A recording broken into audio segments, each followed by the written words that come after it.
Bonjour, je veux d'abord remercier tous ceux qui me suivent sur le site de Leclerc Saint-Brice, sur ma chaîne YouTube.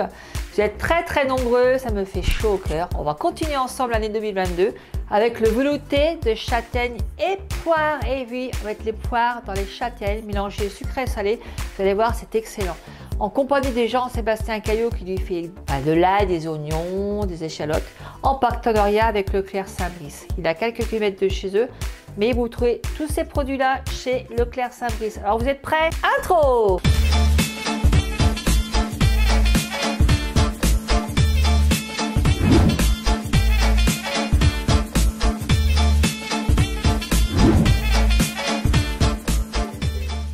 Pour cette délicieuse soupe veloutée de châtaigne et poire, il faudra un oignon jaune, 3 cuillères à soupe d'huile d'olive, 2 poires, 400 g de châtaigne en bocal, 1 cube de bouillon de volaille, 200 g de crème fraîche liquide, un brin de thym frais, 2 feuilles de laurier, une pincée de sel, une pincée de poivre, 300 g d'eau et 100 g de fourme d'ambert. Vous êtes prêts? On y va. Alors aujourd'hui, j'ai changé un petit peu, je vais le faire avec le compagnon. Ça, vous pouvez le trouver sur Leclerc Saint-Brice ou tous les Leclerc qu'il y a. Voilà.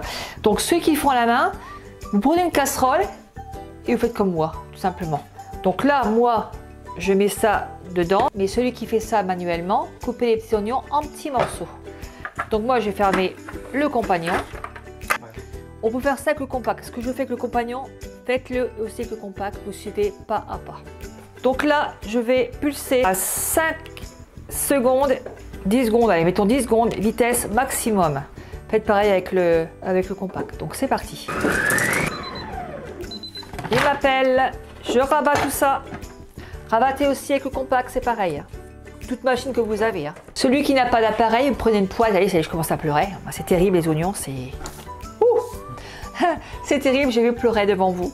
Je suis désolée. Je vais prendre 3 cuillères à soupe d'huile d'olive. Je mets dedans. Je ne suis pas couper avec les oignons, moi. Alors, du tout. Ah, j'irais plutôt copine. Je referme le compact. Celui qui n'a pas d'appareil, dans une poêle. Et faites risoler vos oignons. Et là, on va faire 5 minutes, 120 degrés. Pareil avec le compact, vous faites pareil. Tous les compacts, il n'y a pas de souci. Vitesse 1. Donc, vitesse 1. C'est parti. On laisse rissoler pendant 5 minutes. Alors, à la poêle, vous touillez. Voilà, simplement rissoler tout ça à la poêle. 5 minutes later. Celui qui fait manuellement, il prend une cocotte, ce qui peut faire cuire la soupe, tout simplement. Donc après, on rajoute dedans les châtaignes. Le bocal de châtaignes. On n'est pas à 5 grammes près. Hop là! Oui, qui a voulu se faire la malle. Les châtaignes. Les 2 poires coupées en petits morceaux. Ça étonne les poires avec, oui, mais vous allez voir. La crème fraîche que l'on met dedans. On met la crème fraîche dedans. On rajoute un petit cube de volaille. Alors moi, je coupe un petit peu dedans. On rajoute 300 g d'eau.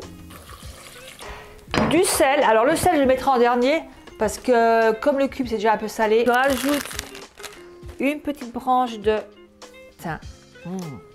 Oh, l'odeur du thym. Je vous dis pas. Fraîche si c'est possible, fraîche. Et puis 2-3 feuilles de laurier. On y va. 1, 2, et un qui fait. On ferme l'appareil ou la cocotte, ce que vous avez pris, peu importe. Et là, on va le faire mijoter pendant 25 minutes. Cuire. Alors, 25 minutes. Pour le compagnon, je vais mettre directement sur velouté. Le compact, vous avez aussi velouté. Allez le chercher. Velouté, vous appuyez dessus, ça va se faire automatiquement parce que c'est un velouté qu'on fait. Donc dessus, je mets soupe. Alors il me dit, alors pour celui qui fait manuellement, il faut laisser cuire. Sinon ils me disent vitesse 1, 100 degrés, 40 minutes. Je vais le laisser faire. Et dans 40 minutes, ça sera fait. On va déguster ensemble. Allez, c'est pas fini en fait. Il y a le fromage à mettre dedans. J'ai l'oublié celui-là. Faut pas oublier de mettre le petit fromage après les 40 minutes de cuisson. 2000 years later. Là, on va rajouter environ 100 g de fourme d'ambert. Alors, mettez un petit morceau dedans. Ça va être bon tout ça. On va faire 1 minute, vitesse 12. Alors, c'est parti. On va mettre 1 minute, vitesse 12.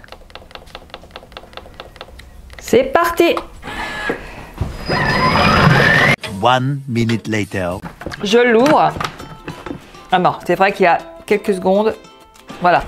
Je l'ouvre et là, je vais enlever le couteau. Regardez comme elle est belle. Alors, vous pouvez enlever le thym dedans si vous voulez pas le boudre avec. Moi, j'ai tout laissé.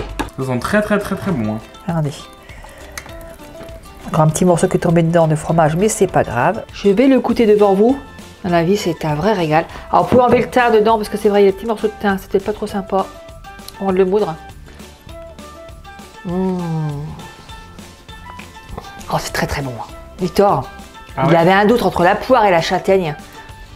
Et surtout avec le fromage, j'avais un gros doute. Avec le fromage, j'ai un gros doute. Vous voyez, vous le dites. Oui, non, sincèrement. Enlevez le thym quand même, parce que vous voyez, un petit morceau de thym. C'est pas très sympa. Et enlevez-le avant de moudre. Regardez, en tout cas, elle est belle. Voilà, la vidéo est finie. J'espère que ça vous a plu. Continuez à vous abonner, à liker, à partager. Un petit clic en haut. Plein de vidéos à faire encore, vous allez voir. Donc, partagez avec vos amis parce que franchement, c'est un régal. Il faut la partager au maximum. Je vous fais tous des gros bisous. Et je vous dis à très bientôt pour une autre vidéo. Allez, au revoir. Ouais, franchement, c'est bon. Hein.